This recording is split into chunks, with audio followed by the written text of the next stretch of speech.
摩的司机将女人骗到荒郊野岭，眼看周围没人，便动起了歪心思。我们耍一下吧。说着，顺势把咸猪手搭了上来。女人急忙闪躲，但这里四下无人，即便求救也没人能听到。你看嘛，下这么大的雨，斜着也是斜着，我们耍一下，我们相互帮助，你看多好。女人只好将计就计，满口亲昵的叫着对方大哥，还让他去前面的坊子看看，给两人找个耍得开的地方。是啊的，亲爱的，你等等我啊，我马上就来。女人见他欲火焚身的跑远，翻身就骑上了他的摩托，赶紧逃离这是非之地，只留下司机一个人在雨中凌乱。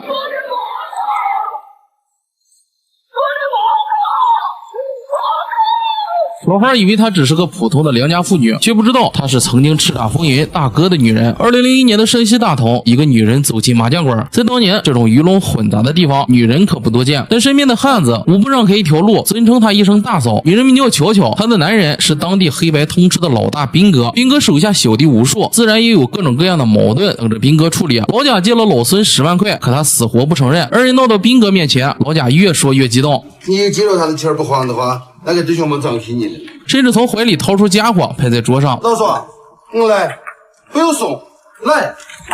老孙真的接过手枪，拉响了栓，老贾怂了，斌哥伸出手压下老孙的枪。律师，斌哥，先把二爷请过来。斌哥点上一支烟，让老贾当着关二爷的面重新说一遍，他到底借没借老孙的钱。老孙，明天你也不钱还我的。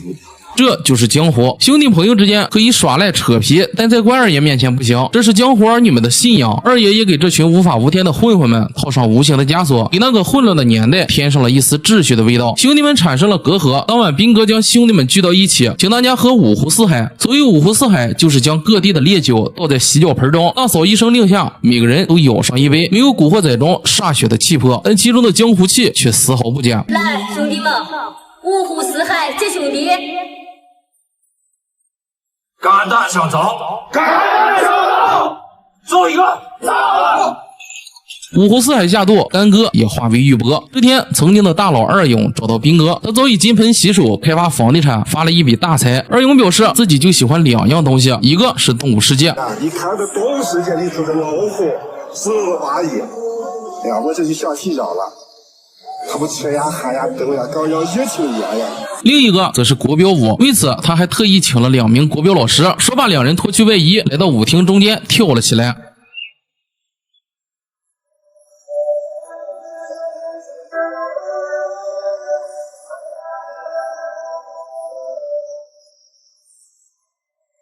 一为大俗，一为大雅，二勇也算雅俗共赏的成功人士。话正说着，二勇掏出1沓港币递给巧巧，说是要给他买几件衣服，可世上没有免费的午餐，自然也就没有白拿的钱。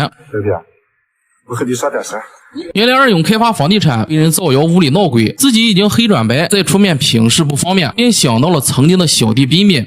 这事儿我给你铲了，你办事我放心。可事还没办，二勇就莫名其妙的被人杀了，杀人的小混混抓住了，可二勇哥的死依旧蹊跷。自从他退隐后，便本本分分的做生意，没和任何人有过矛盾，哪里会惹上这群不要命的小混混？斌哥给出了自己的推论，就是想年轻逞能，想出头。啥？小孩儿？哎呀，这些小屁孩呀，不知道生气，最可怕的。斌哥找来大哥生前最喜欢的舞者，在大哥的坟头舞了一曲。二勇的死，他便不再过问。大哥的死给巧巧敲响了警钟，他想让斌哥趁早隐退，跟他一起过安稳的日子。可斌哥这样的人，心里哪有儿女情长？他的心中只有最重要的江湖梦。自己当年一拳一棒打出来的地位，岂能轻易拱手让人？斌哥当年斗狠上位，如今自然也有想干掉斌哥扬名的年轻人。话还没说完，冲出一名混混，对着斌哥就是一棍子。不至于吧？李雪，叫行动过来。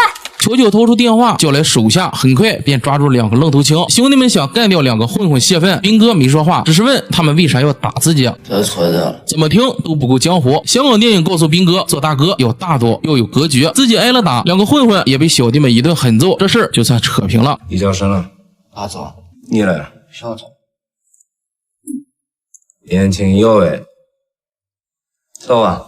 但兵哥并未意识到时代变了，所谓的江湖规矩早已变成了一句玩笑，自己今天的善举换来的却不是善终。兵哥为了将自己的精神传递给手下，带着他们学习企业文化，到录像厅看香港电影。当年的香港电影不是英雄本色，就是兄弟情谊，只有不断学习，吸取他们的先进经验，自己才能长久的屹立在这片富饶的土地上。小弟们学着电影中的样子，穿西服打领带，还有人戴上了白手套，屋子里的墙上贴着兄弟齐心，其利断金。兵哥心中的江湖就是这样，有情有义，有热血，有兄弟，有厮杀，有流血。理想很丰满，现实却很骨感。兵哥拖着伤腿来到后山散心，悄悄背对着远处的火山。那火山灰应该是最干净的了吧？有可能。经过高温燃烧，野灰不就是最干净的？这鬼地方成了炮灰也没人知道。说着，兵哥从包里拿出手枪。人家公安就收枪了，赶紧把枪扔了啊！你靠这个装弹了。可兵哥却说：“咱们这种人迟早会被干掉的。”咱们是哪种人？江湖上的人。我不是江湖上的人。有人的地方就有江湖。兵哥听完，扶着巧巧握住手枪，一开始枪口对准观众，再缓缓平移。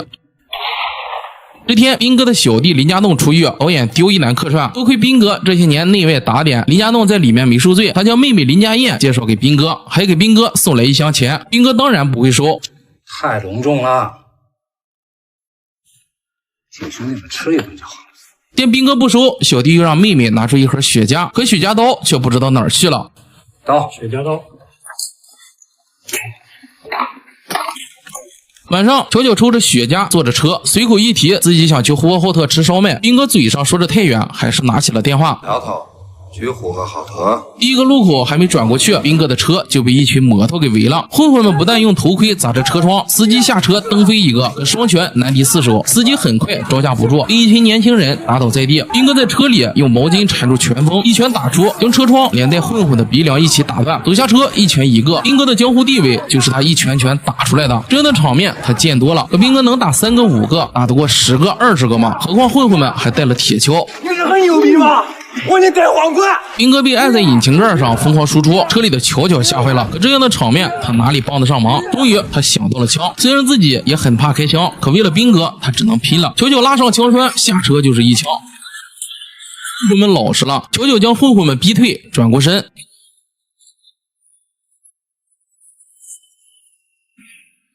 这2枪救下了兵哥，但兵哥的江湖地位也随着火药的硝烟彻底散去。巧巧在审讯室中一口咬定枪是自己捡来的，与兵哥没关系。他因非法持枪获刑5年，兵哥只被判了打架斗殴，获刑1年。监狱里的时光平淡如水，唯一值得记住的事只有2件，一件是5年来唯一一个探监的朋友，另一件是换监。车上的巧巧目不转睛地盯着窗外，期待能看到兵哥的身影。这5年，兵哥就像人间蒸发，从未来看过巧巧。5年的时光一晃而过。2006年，巧巧出狱，他穿着鹅黄的短衫，坐船途经三峡大坝，来到奉节。他听说兵哥和林家栋在奉节做生意，也许是监狱中待得太久，门一开，巧巧就条件反射地站起身，这才反应过来自己已经出狱，又落寞地坐下。与他同船的是一名吃饭都要祷告的大妈，看样子是一名虔诚的信徒。他出去打给林家栋打听兵哥的消息，得到的却是不知道。等他打完电话回舱，才发现自己的钱包被偷了。这年头信教的也开始违法乱纪了。巧巧无助又颓然，偌大个奉节竟没有自己的容身之所。夜晚很快过去，巧巧还是没能找回自己的钱包，只能下了船，跟随人流走上大街，在集市上找到了小偷。看到巧巧，女人一脸懵逼，随后便想了起来，将身份证还给他，至于钱早就花光了。三峡两岸曾经住满了人，随着水位上涨，这里早已人去楼空。就像巧巧的心情，他为兵哥蹲了5年的牢，可如今才明白自己就是一个笑话。他找到潮州商会，这是当年的小弟林家栋的产业，挥挥手，前台并没有注意到他，再敲门，最终变成了砸门。前台终于听到了动静，抬起了头，不耐烦地走到门口，知道巧巧来找林家栋后，便进门通报。巧巧终于见到了林家栋，曾经给大哥递烟都不配的小弟，如今鸟枪换炮，成了潮州商会的主人。对这位往日的大嫂，除了客套，再无半点尊重。林家栋自知心虚，不停掩盖着兵哥的行踪。他人确实在奉节，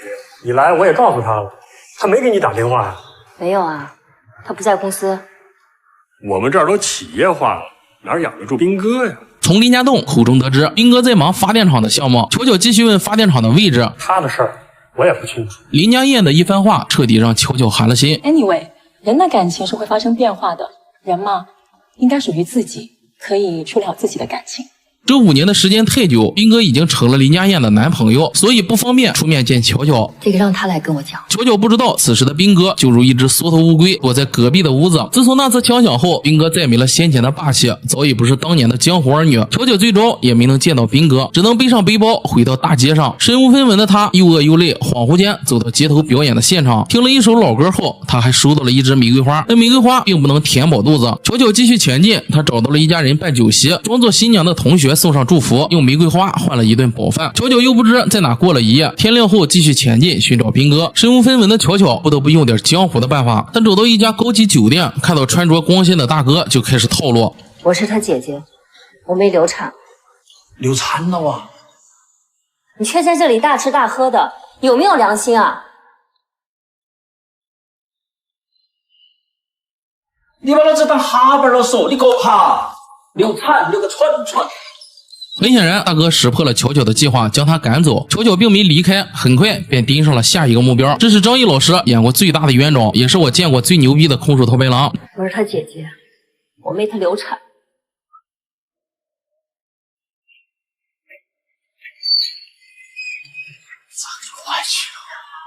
他不想让你知道，一点觉察都没得，太粗心了。他处处为你着想，你对他却不管不顾的。我真的不晓得。看你们一家人有说有笑的，还挺幸福的哈。外界，你给他买点营养品。男人似乎觉得这点钱不够，拿出大钱包，一点准备都没有。我现在走不动。有事，我去看。巧巧终于有钱了，他专门打了一辆摩的，要去发电厂找斌哥。可路上却下起了大雨，摩的寸步难行，只能待在桥下躲雨。摩的老汉不知哪来的自信，竟然打起了巧巧的主意。我们耍一下嘛。巧巧懵了，但他并没有声张。在这儿啊。他将计就计，让摩的师傅去前面的房子看看，给两人找个耍得开的地方。想耍你还累？我不懒，我每天早上5、6点钟就去摩托挣钱了，我多勤快点，不懒。那就好，你去看一下里面有没有人，我在这儿等你。不要得，亲爱的，你等着我啊，我马上就来。巧巧见他欲火焚身的跑远，扭头就骑上了他的摩托，留下司机一个人在雨中凌乱。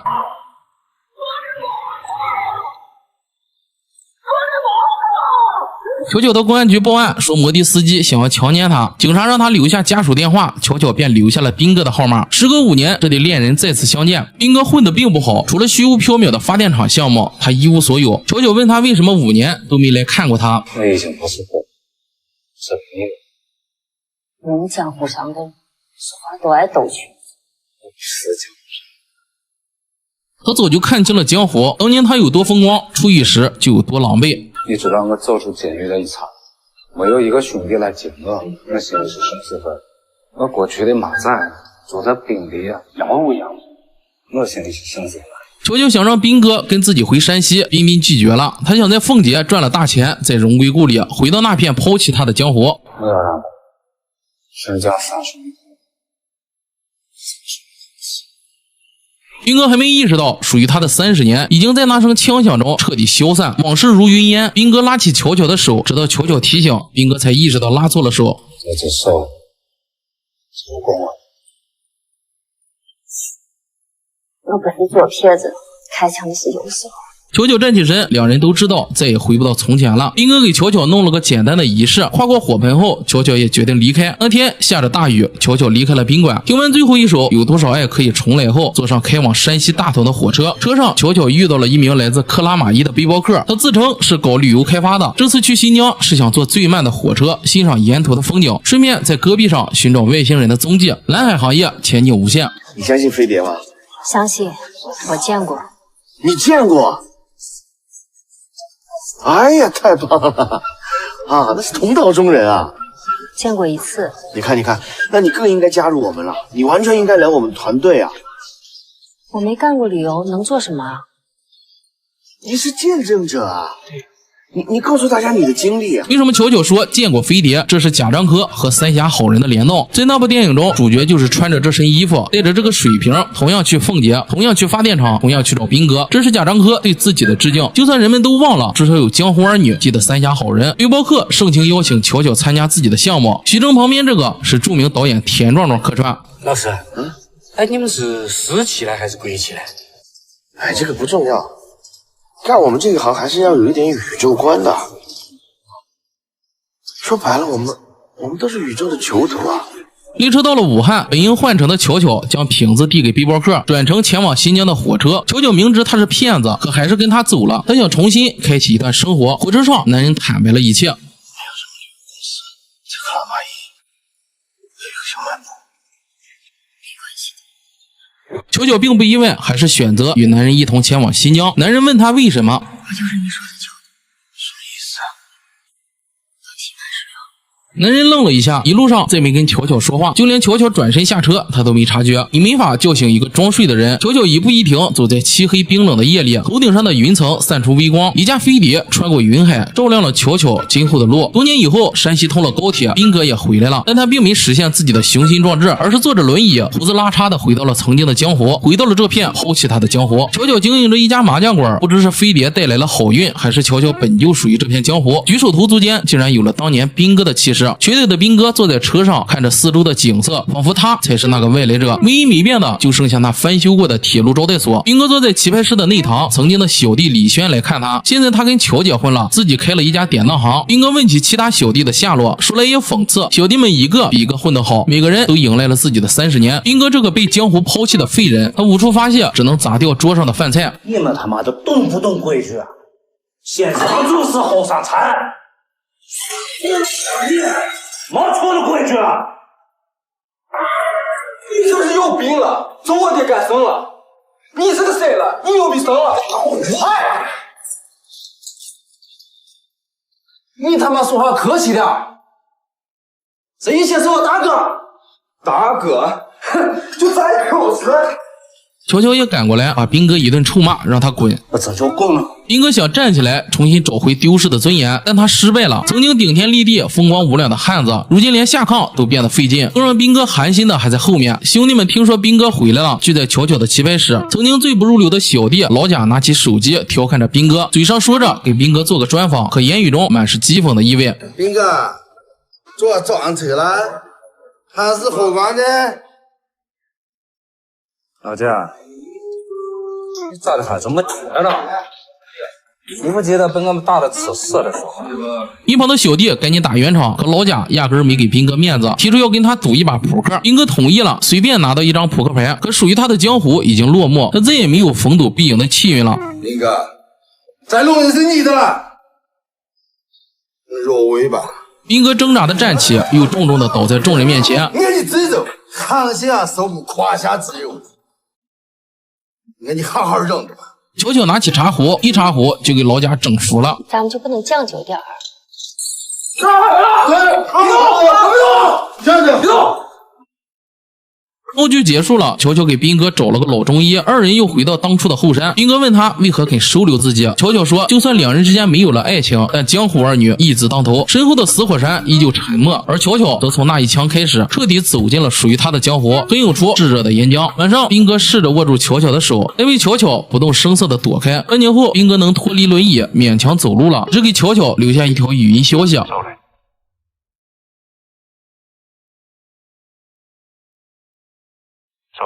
我本以为电影就会这样结束，就和二人的感情一样，悄无声息的毁灭。但贾科长并不绝情，球球追了出去，想要找到兵哥的背影，可兵哥早已走远，留下的只剩球球在监控中孤独落寞的背影。江湖戛然而止，只有球球被困在了监控录像中。江湖儿女们蜷缩在录像的一角，将很快被删除。时代的洪流下，注定会带来毁灭与变迁。以前我们总以为江湖是刀光剑影、快意恩仇，是一生兄弟一生义气，可看完江湖儿女才终于明白，真正的江湖从来不是打打杀杀，而是人情情冷暖，岁月浮沉。兵哥一生追逐江湖，痴迷体面，争大哥的名头，要旁人的敬畏。他风光时众星捧月，落魄时一无所有。他被时代推着走，被面子困住一生，赢尽了场面，最后却输光了人心。而巧巧本是江湖里最想安稳脱身的女人，为情扛罪，为爱守护，为义兜底。她见过最狠的人心，扛过最难的岁月，被辜负，被抛弃，被遗忘。可到最后，那个最想逃离江湖的人，硬生生活成了最后的江湖。电影最后的监控画面，那个靠墙伫立的女人看透了人情世故，却依然选择善良，看穿了聚散无常，依旧守住初心。火山灰烬最干净，因为烈火焚烧过，他们都被时代的大火烧得遍体鳞伤。只是兵哥成了随风散去的灰，巧巧成了扎根原地的光。时代吹散了虚名，岁月留下了真心。江湖早已不在，没有坚守不负余生。光影中会落寞，但故事永无散场。我是布果，明天见。